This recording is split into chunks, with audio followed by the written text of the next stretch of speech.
Hello friends, welcome back to my YouTube channel कहानियों की दुनिया विद पूजा। आप सभी को नवरात्रि की बहुत बहुत शुभकामनाएं। श्री दुर्गा नवरात्रि व्रत कथा। बृहस्पति जी बोले, हे ब्राह्मण, आप अत्यंत बुद्धिमान, सर्वशास्त्र और चारों वेदों को जानने वाले में से श्रेष्ठ हो। हे भगवान, कृपा कर मेरा वचन सुनो।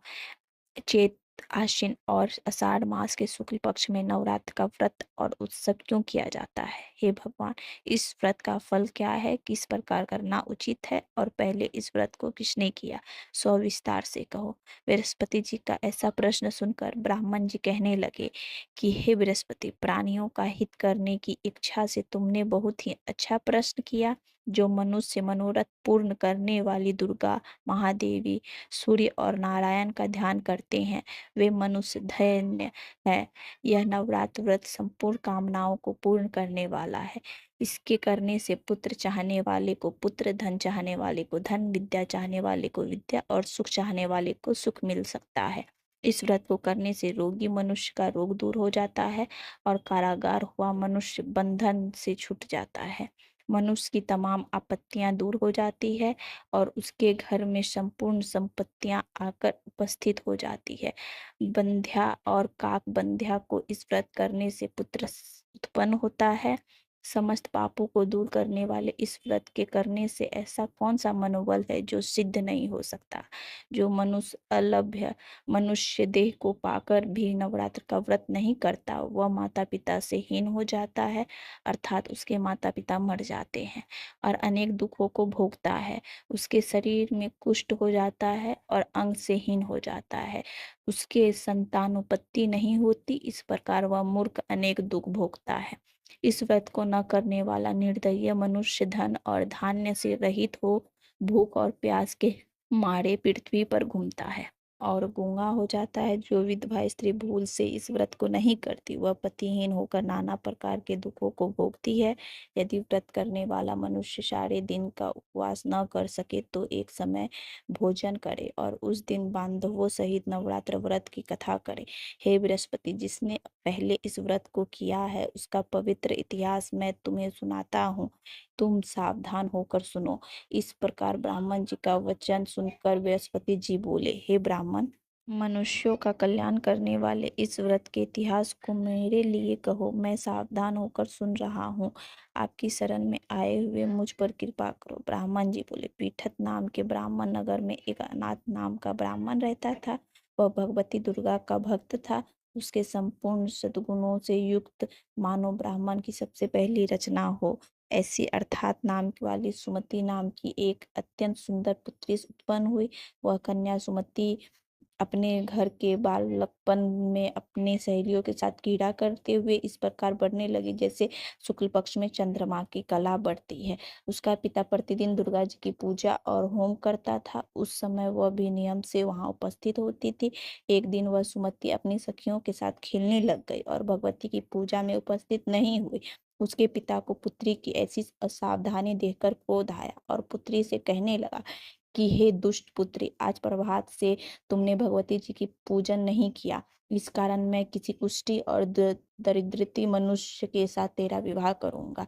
इस प्रकार कुपित पिता के वचन सुनकर सुमति को बड़ा दुख हुआ और पिता से कहने लगी कि हे पिताजी, मैं आपकी कन्या हूँ, मैं आपके सब तरह से अधीन हूँ। जैसी आपकी इच्छा हो वैसा ही करो। राजा कुष्ठी अथवा और किसी के साथ जैसी तुम्हारी इच्छा हो मेरा विवाह कर सकते हो, पर होगा वही जो मेरे भाग्य में लिखा है।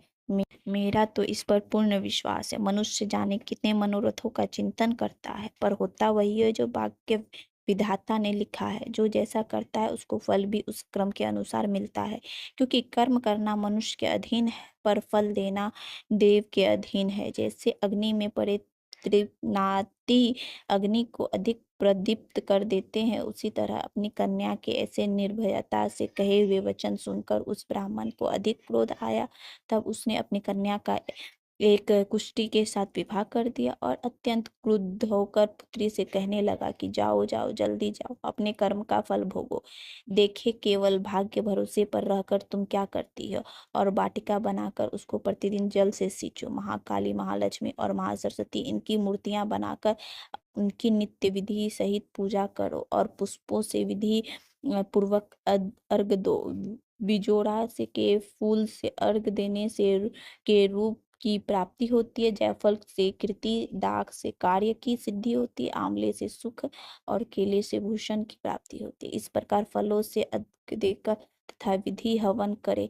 खंड, घी, गेहूं, शहद, जौ, तिल, बिल्व, नारायण, दाख और कदम इससे हवन करे। गेहूं होम करे, से लक्ष्मी की प्राप्ति हो। खीर व चंपा के पुष्पों से पुत्रों और पत्तों के तेज से सुख की प्राप्ति होती है। आंवले से कीर्ति और केले से पुत्र की होता है। कमल से राज सम्मान और दाखों से सुख संपत्ति की प्राप्ति होती है। खंड, घी, नारियल, जौ और तिल इनसे तथा फलों से होम करने से मान वांछित वस्तु की प्राप्ति होती है। व्रत करने वाले मनुष्य इस विधान से होम कर आचार्य को अत्यंत नम्रता से प्रणाम करे और व्रत की सिद्धि के लिए उसे दक्षिणा दे। ये महाव्रत को पहले बताई हुई विधि के अनुसार जो कोई करता है उसके सब मनोरथ सिद्ध हो जाते हैं। इसमें तनिक भी संशय नहीं है। इन 9 दिनों में जो कुछ दान आदि दिया जाता है उसका करोड़ों गुना मिलता है। इस नवरात्र के व्रत करने से ही अश्वमेध यज्ञ का फल मिलता है। हे ब्राह्मण, इस संपूर्ण कामनाओं को पूर्ण करने वाले उत्तम व्रत की तीर्थ, मंदिर अथवा घर में ही विधि के अनुसार करे। ब्राह्मण जी बोले, हे ब्राह्मण बृहस्पति, इस प्रकार ब्राह्मणी को व्रत की विधि और फल बताकर देवी अंतर्धन हो गई। जो मनुष्य या स्त्री इस व्रत को भक्ति पूर्वक करता है वह इस लोक में सुख पाकर अंत में दुर्लभ मोक्ष को प्राप्त होता है। हे बृहस्पति, यह दुर्लभ व्रत का महात्म्य मैंने तुम्हारे लिए बताया है। बृहस्पति जी कहने लगे, हे ब्राह्मण, आपने मुझ पर अति कृपा की जो अमृत के समान इस नवरात्र व्रत का महामृत सुनाया। हे प्रभु, आपके बिना और कौन इस महामंत्र को सुना सकता है। ऐसे बृहस्पति जी के वचन सुनकर ब्राह्मण जी बोले, हे बृहस्पति, तुमने सब प्राणियों का हित करने वाले इस अलौकिक व्रत को पूछा है, इसलिए तुम धन्य हो। यह भगवती शक्ति संपूर्ण लोकों का पालन करने वाली है। इस महादेवी के प्रभाव से कौन जान सकता है। आपको ये स्टोरी कैसी लगी? अच्छी लगी हो तो लाइक करें, शेयर करें और मेरे चैनल पे पहली बार है तो सब्सक्राइब करें।